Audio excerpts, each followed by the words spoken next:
Maizy and her mother live in LA, but when her grandfather gets sick, they head off to her mother's hometown, the small town of Last Chance, Minnesota. They plan to stay a few weeks to help with her grandfather's health issues and the family restaurant, the Golden Palace. It's Maizy's first time in Last Chance, and due to her mother's not-so-great relationship with her parents, this is the first time she's spending an extended period of time with her grandparents. She quickly learns that her family and the restaurant hold secrets, and after racist graffiti and a family treasure is stolen, she's committed to finding out the truth. Harding Pencroft Academy is a 5-year high school in charge of training the next generation of marine scientists, naval warriors, navigators, and underwater explorers. When Anna and the rest of the freshman class leave for their year's weekend trial at sea, an unthinkable tragedy occurs, and it appears their rival school Land Institute is behind it. Turns out their schools have been in a Cold War for over 150 years. Why? Because HP has possession over advanced scientific equipment that was believed to be solely fictional that the Land Institute wants, but the world will never be the same if they get it. All 12-year-old Maddie and her best friends wanted was to have a sleepover, one that none of their parents knew about, in Maddie's grandparents' empty house. But when the plans fall through for her friends to join her, Maddie decides to stay there overnight anyways. She had already told each of her divorced parents that she was staying at the other one's house, so why not? But when she wakes up, the town had been evacuated overnight and she is alone. With only a dog named George's company, a library full of books, and whatever supplies she can find, can Maddie learn to survive on her own until help comes?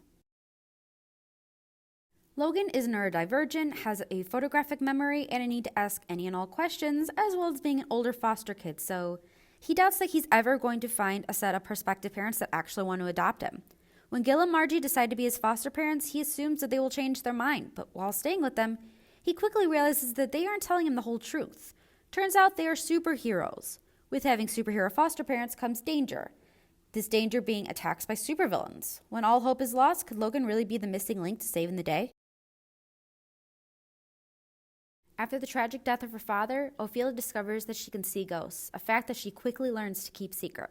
For a fresh start, Ophie and her mother move to Philadelphia to stay with distant family and earn money to have their own house. They both get jobs at the Daffodil Manor, home of the Cruthers family and many ghosts of the past.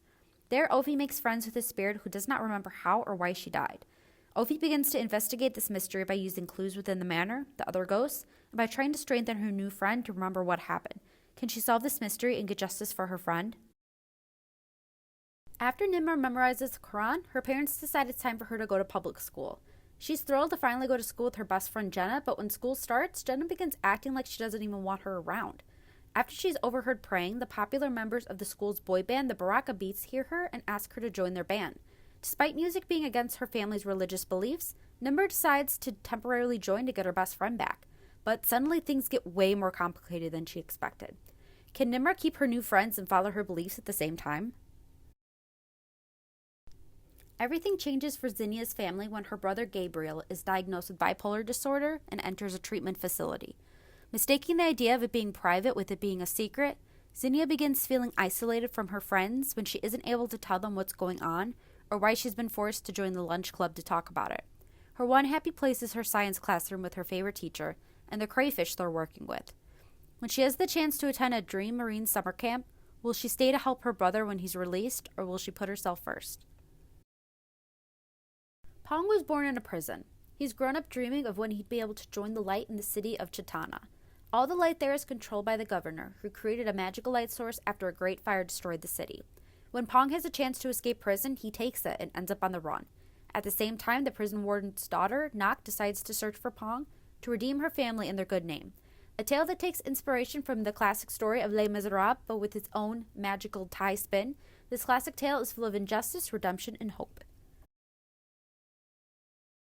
Grace is worried. She's moved to Hong Kong with her mom and new stepdad, and she's nervous she won't make any friends at her new international school.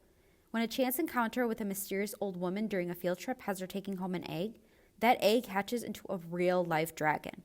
While Grace has learned all about stories of dragons and magic from her late father, she never believed they could actually be true. Now her and her new school friends will have to protect the dragon from forces who want to abuse his powers.